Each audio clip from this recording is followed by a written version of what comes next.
इस कार्टून को देखिए। 28 सितंबर 2014 ये कार्टून छपी थी न्यूयॉर्क टाइम्स में, जो दिखाती है कि कैसे एक इंडियन किसान एक गाय के साथ एक आलीशान स्पेस क्लब में घुसने की कोशिश कर रहा है, और जहां अंदर दो आदमी इंडिया के मंगलयान मिशन के बारे में पढ़ रहे हैं। आर्टिकल का टाइटल क्या है? India's budget mission to Mars. अब ऑब्वियसली इस कार्टून का बहुत क्रिटिसिज्म हुआ कि ये कार्टून दिखा रही कि मानो ये कैसे गरीब इंडियन स्पेस प्रोग्राम बनाने लग गए। अल्टीमेटली न्यूयॉर्क टाइम्स को अपोलोजाइज करना पड़ा। सॉरी। अब आते करीब एक हफ्ते पहले, जुलाई 4, 2023, जब न्यूयॉर्क टाइम्स ने एक आर्टिकल पब्लिश किया इंडिया के स्पेस प्रोग्राम के बारे में, पर इस बार कहानी बहुत अलग थी।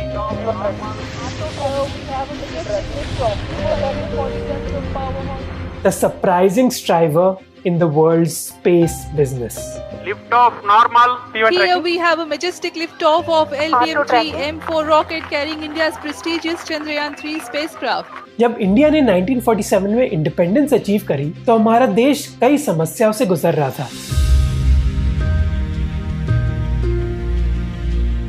उस समय एक स्पेस प्रोग्राम के बारे में सोचना एक बहुत बड़ी लग्जरी थी, और कई लोग ये मानते थे कि इंडिया ऐसी चीजों में कैसे प्रोग्रेस कर पाएगी। और ये सिलसिला इसरो की फॉर्मेशन के बाद भी चला कि मानो इंडिया स्पेस की दुनिया में एक छोटा सा बच्चा है जिसका बजट रशिया और अमेरिका के बजट से बहुत ही कम है, और आज इंडिया के स्पेस प्रोग्राम ने बहुत अचीव किया है। इसरो ने 166 मिशंस कंप्लीट करे हैं। प्राइवेट सेक्टर में भी हलचल मची हुई है। इंडिया में अभी 140 रजिस्टर्ड स्पेस स्टार्टअप्स हैं। ऐसी इनोवेशन की वजह से प्लान है कि अगले साल मानव सहित गगनयान लेकर के चलेंगे। विश्व के अंदर हम चौथे देश बन जाएंगे जो मानव को अंतरिक्ष में पहुंचाने वाले बन जाएंगे। और न्यूज में आपने देखा ही होगा कि कैसे इंडिया चंद्रयान 3 लॉन्च कर रहा है। तीसरे मून मिशन को इसरो LBM-3 रॉकेट से अंतरिक्ष में भेजेगा। इस कार्टून से लेकर इस आर्टिकल की जर्नी को समझने के लिए हमें इंडिया के स्पेस एक्सप्लोरेशन के इतिहास को भी समझना होगा। इंडियन स्पेस स्टार्टअप्स की तरह हम भी अपने वीडियोस में कुछ इनोवेटिव टेक्नोलॉजी यूज करने लगे हैं, जैसे चैट जीपीटी से अपनी स्क्रिप्ट्स इंप्रूव करना, ऑडियो फाइल्स को क्लीन करना, या फिर मिड जर्नी से फोटोज क्रिएट करना। चैट जीपीटी जैसे एआई टूल्स की वजह से हमारी टीम्स और इफेक्टिव हो पा रही है, और आप भी ऐसे टूल्स सीख सकते हो, वो भी बिल्कुल फ्री, ग्रोथ स्कूल की मदद से। ग्रोथ स्कूल एक 3 घंटे की पेड वर्कशॉप करने जा रहा है, जिसको होस्ट करेंगे मेरे दोस्त वैभव। अब वैसे तो ये वर्कशॉप पेड है, पर 1000 सोच व्यूअर्स के लिए ये वर्कशॉप बिल्कुल फ्री है। हाँ, फ्री। इस वर्कशॉप को मैंने खुद देखा, जहाँ एआई प्रॉम्प्टिंग की टेक्निक्स की नुआंसेस को मैंने खुद सीखा। ऐसे टूल से आप अपने कई मैनुअल टास्क को ऑटोमेट कर पाओगे, जिससे आपका टाइम बचेगा। इस वर्कशॉप में आपको अप्लाइड चीजें सिखाई जाती है, जैसे एआई को यूज करके कैसे आप जॉब्स ढूंढ सकते हो, कैसे वीडियोस और एड्स बना सकते हो, और बड़े बड़े बिजनेसेस की कौन सी टास्क को ऑटोमेट कर सकते हो। तो चाहे आप वर्किंग प्रोफेशनल हो, फ्रीलांसर हो, या फिर क्रिएटर हो, आप इस वर्कशॉप से सीख सकते हो कि चैट जीपीटी और एआई को आप कैसे ला सकते हो आपकी प्रोफेशनल लाइफ में। अगर मेरी बात नहीं तो इनकी बात मान लो, जो मेरे वीडियोस देखते हैं और जिन्होंने ये वर्कशॉप फ्री में अटेंड भी करी। तो इस फ्री ऑफर का फायदा उठाओ, डिस्क्रिप्शन में लिंक है। साल है 1962।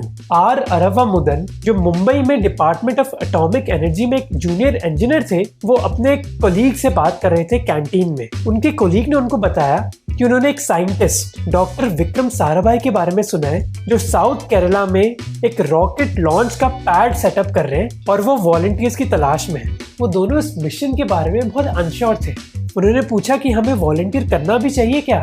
बहुत अजीब सा साउंड कर रहा है, और हम उन पर दोष नहीं डाल सकते, क्योंकि एक्चुअली इंडियन स्पेस प्रोग्राम की शुरुआत ऐसी ही थी।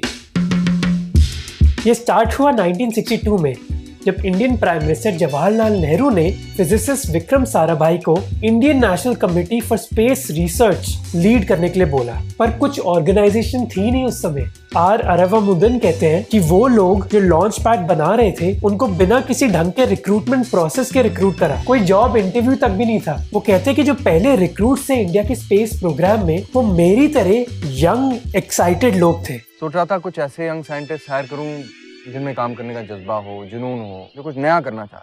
अब इंडिया का कोई ट्रेनिंग प्रोग्राम भी नहीं था, तो इन सभी लोगों को नासा भेजा गया ट्रेनिंग के लिए। विक्रम साराभाई ने एक्चुअली कोलैबोरेशन करी थी नासा के साथ, जिससे इंडिया अपना स्पेस प्रोग्राम बना सके। उस अरेंजमेंट के तहत नासा ने इंडिया को एक रॉकेट भी सप्लाई किया। तो नासा ने इस कनेक्शन और डॉक्टर साराभाई द्वारा किए गए कोलैबोरेशन के जरिए साउंडिंग रॉकेट भेजा। अब एक रॉकेट के एक लॉन्चिंग स्टेशन बनाना भी इतना आसान नहीं था। पहला स्टेप था कि डॉक्टर विक्रम साराभाई को एक ढंग की साइट चुननी होगी, और उन्होंने ये जगह चुनी लॉन्चिंग स्टेशन के लिए, जो एक छोटा सा चर्च था केरला में एक छोटे से मछुआरों के गांव के पास, जिस गांव का नाम था थुम्बा। विक्रम साराभाई ने देखा कि ये जगह अर्थ के मैग्नेटिक इक्वेटर पर है, जिसका मतलब था कि ये बहुत अच्छी जगह है अर्थ की कॉस्मिक रेस पर रिसर्च करने के लिए। इसके बाद डॉक्टर साराभाई और उनकी टीम, जिसमें इंक्लूडेड थे इंडिया के president doctor APJ Abdul Kalam, इस साइट को देखने के गए और उन्होंने उस चर्च के प्रीस्ट से बात करी ताकि उनको चर्च की जमीन मिल जाए और वो एक लॉन्च स्टेशन बना सके उधर। अब सारी प्रेपरेशन चल रही थी रॉकेट लॉन्च करने के लिए, वही रॉकेट जो इंडिया को नासा ने दिया था। पर एक प्रॉब्लम थी, डॉक्टर साराभाई की टीम को उस रॉकेट को लॉन्च साइट तक लेके जाना पड़ेगा। अब उस छोटे से गांव में टीम के पास इतनी रिसोर्सेज नहीं थी कि उनके पास कई गाड़ियां या ट्रक्स हो, तो उन्होंने किया क्या, जुगाड़ टेक्नोलॉजी। तो जब नासा से ये नाइके अपाची रॉकेट आया तो इसे कंटेनर से बाहर निकाला गया और फिर बैलगाड़ी पर लादकर असेंबली बे से लॉन्च पैड तक लाया गया। इसके लिए जिस पेलोड की हमें जरूरत थी वो भी ज्यादा बड़ा नहीं था, तो हमने साइकिल का इस्तेमाल किया। और फाइनली 21 नवंबर 1963 को ये रॉकेट लॉन्च किया गया। इस तरह भारत का स्पेस प्रोग्राम शुरू हो चुका है। इस तरह और ये इंडिया की स्पेस जर्नी की शुरुआत थी। करीब 6 साल बाद INCOSPAR की जिम्मेदारी बढ़ाई गई और उसको रीब्रांड करके इसरो बनाया गया, जिसके बाद इसरो ने कई माइलस्टोन्स हिट करे। 1975 में इंडिया ने अपनी पहली सैटेलाइट आर्यभट्ट एक सोवियत यूनियन के रॉकेट से लॉन्च करी। 5 साल बाद इंडिया ने अपनी सैटेलाइट अपने ही लॉन्च व्हीकल में लॉन्च करी और दुनिया में इंडिया बस छठा देश बन गया जिसने अपनी सैटेलाइट अपनी व्हीकल में लॉन्च करी। इवेंचुअली इंडिया पहला देश बन गया जो अपने पहले ट्राई में मार्स के ऑर्बिट तक पहुंच गया। India became the first in the world to successfully reach Mars's orbit on its first attempt. कई रिकॉर्ड्स भी सेट करे हमने। It's a boost for India's space program. At the tip of this rocket, there are 104 satellites. It's the biggest number ever carried by a single launch. पर इन सब चीजों के बावजूद जब आप ग्लोबल स्केल पर देखोगे ना, तो इंडिया का कंट्रीब्यूशन अभी भी बहुत कम है। जैसे इस ग्राफ को देखिए, जो दिखाता है कि 2022 में हर देश ने कितने ऑब्जेक्ट्स भेजे हैं स्पेस में, जहां यूएस ने करीब 5,500, रशिया और चाइना ने करीब 731, इंडिया 7th प्लेस में है 127 ऑब्जेक्ट के साथ। 2020 में स्पेस इकोनॉमी में इंडिया का कंट्रीब्यूशन बस 2% है। अब इसरो की इतनी अचीवमेंट्स के बाद भी हमारा कंट्रीब्यूशन इतना कम क्यों है? आंसर बहुत ही सिंपल है, प्राइवेट सेक्टर इन्वॉल्वमेंट।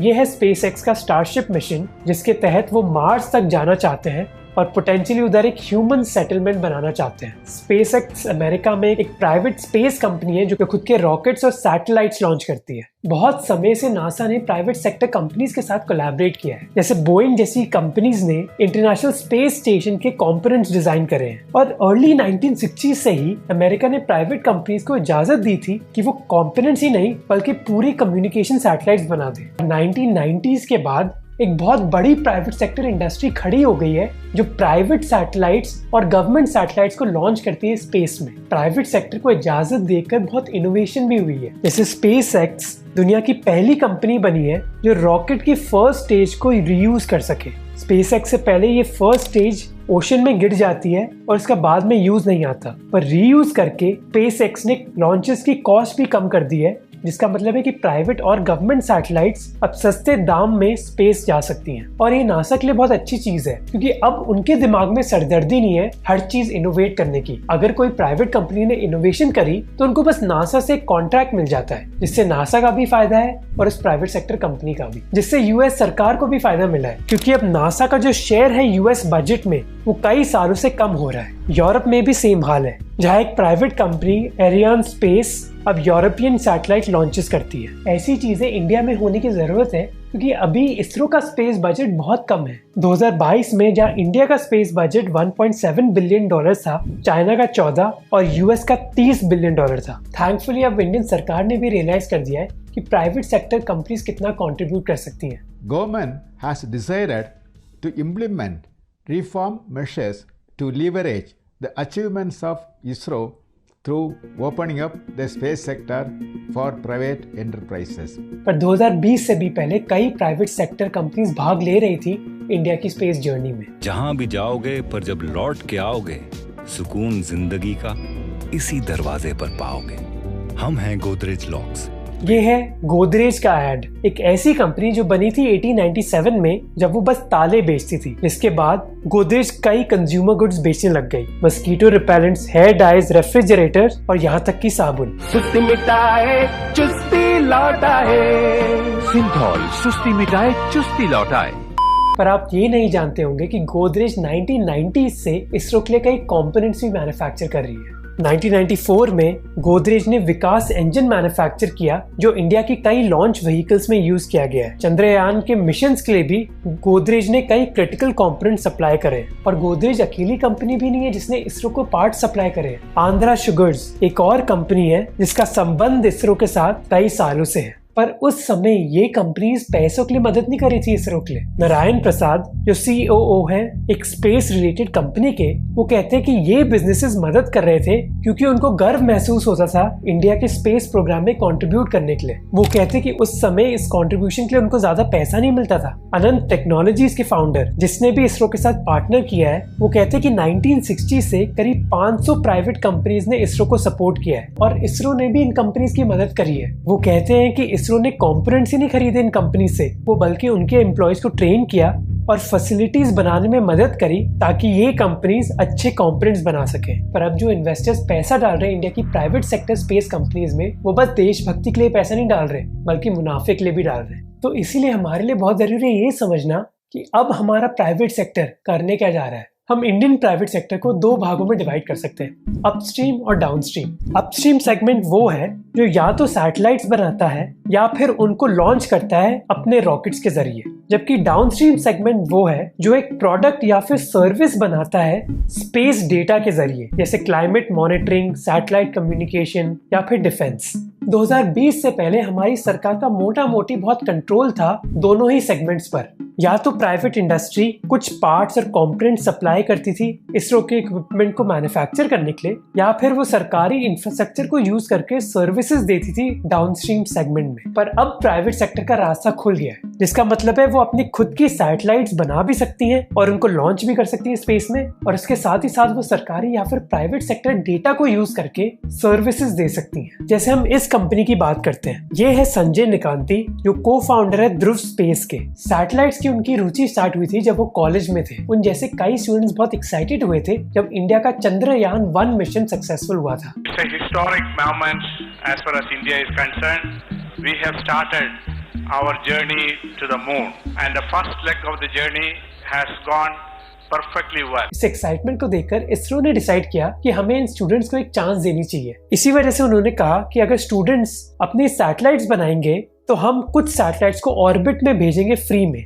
संजय निकांती ने अपनी SRM यूनिवर्सिटी के जरिए यही करने की कोशिश करी। उनकी सैटेलाइट जिसका नाम था SRM सैट, उसका उद्देश्य था कि वो हमारे देश की पोल्यूशन की समस्या को सॉल्व करे एटमॉस्फेयर में कार्बन डाइऑक्साइड और वाटर वेपर को मॉनिटर करके। उनकी सैटेलाइट सक्सेसफुली लॉन्च हुई अक्टूबर 2011 में, और उसके बाद वो सोचने लग गए कि हमारे देश में इसरो के सिवाय कोई और सैटेलाइट बना ही नहीं रहा है। जिसके बाद अपने कॉलेज फ्रेंड्स के साथ उन्होंने बनाई ध्रुव स्पेस कंपनी, एक ऐसी कंपनी जो सैटेलाइट्स को मैन्युफैक्चर करेगी। अब उस समय ऐसी कंपनीज के लिए फंडिंग मिलना बहुत ही मुश्किल था। मार्केट में सिचुएशन इतनी खराब थी कि कुछ साल बाद वो अपनी कंपनी बेचने का सोच रहे थे। पर 2020 के बाद माहौल बदल गया। कई इन्वेस्टर्स ने ध्रुव स्पेस में इन्वेस्ट किया है और उन्होंने अपनी 2 सैटेलाइट्स थाईबोल्ट 1 और थाईबोल्ट 2 को लॉन्च भी किया है। ध्रुव स्पेस अब कई डाउनस्ट्रीम कंपनीज को एंड टू एंड सर्विस देती है कि हम आपकी सैटेलाइट बनाएंगे, लॉन्च करेंगे, ट्रैक करेंगे और मेंटेन करेंगे। और इंडिया की कई ये अपस्ट्रीम स्टार्टअप्स बहुत बड़ी प्रॉब्लम सॉल्व करने की कोशिश कर रही हैं। इसको कहा जाता है स्पेस डेब्री,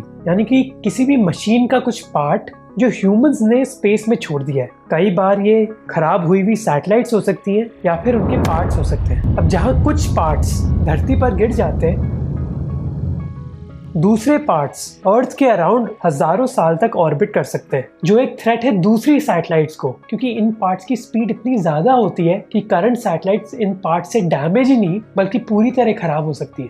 2021 में एक चाइनीज सैटेलाइट टूट गई थी जब एक डेब्री के छोटे से पीस से वो कोलाइड हो गई। इसी चीज को सॉल्व करने की कोशिश करी है एक बैंगलोर की एरोस्पेस कंपनी दिगंतरा। अब स्पेस एजेंसीज इस डेब्री को मॉनिटर जरूर करती हैं धरती से, पर ऐसे कई छोटे से पीसेस हैं जिनको ट्रैक करना बहुत मुश्किल है। इन पीसेस का साइज 1 सेंटीमीटर से भी कम है और उनकी संख्या करीब 13 करोड़ है। दिगंतरा 40 सैटेलाइट्स को लॉन्च करके इन छोटे से पीसेस को ही ट्रैक करना चाहती है। आप अंदाजा लगा सकते हो कि ऐसी चीजें मैन्युफैक्चर करना इतना आसान नहीं है और इस चीज के लिए बहुत फंडिंग भी चाहिए होती है। इसी वजह से इंडिया में करीब 66% कंपनीज अपस्ट्रीम सेगमेंट में नहीं बल्कि डाउनस्ट्रीम सेगमेंट में काम कर रही है। जैसे बिट्स पिलानी ग्रेजुएट्स की स्टार्टअप पिक्सल।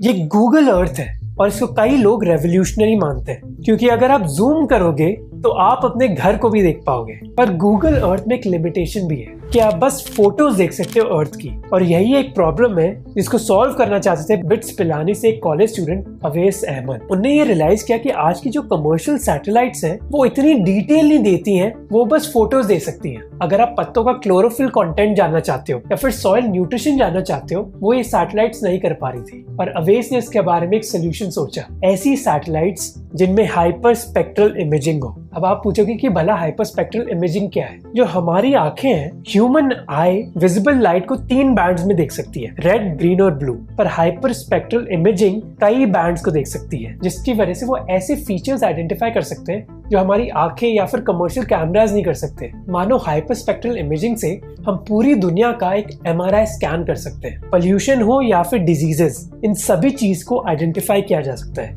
और आप सोच ही सकते हैं कि इससे एग्रीकल्चर को फायदा मिल सकता है। आपको ये पता चल सकता है कि कहाँ फसल ठीक है या फिर कहाँ प्रॉब्लम्स आने वाली है। और इसी चीज को सॉल्व करना चाहते थे अवेस और उनके कॉलेज फ्रेंड क्षितिज खंडेलवाल, जिन्होंने बिट्स पिलानी से अपनी स्टार्टअप पिक्सल बनाई। उनकी पहली सैटेलाइट का नाम था शकुंतला, जिसको उन्होंने लॉन्च किया SpaceX की मदद से। उनका ऑब्जेक्टिव बस एक सैटेलाइट को लॉन्च करना नहीं है, बल्कि कई सैटेलाइट्स को लॉन्च करना है, अल्टीमेटली जो मानो एक कॉन्स्टलेशन बना लेंगी अर्थ के आसपास और हर 2 दिन में अर्थ के हर पॉइंट को कवर कर पाएंगी।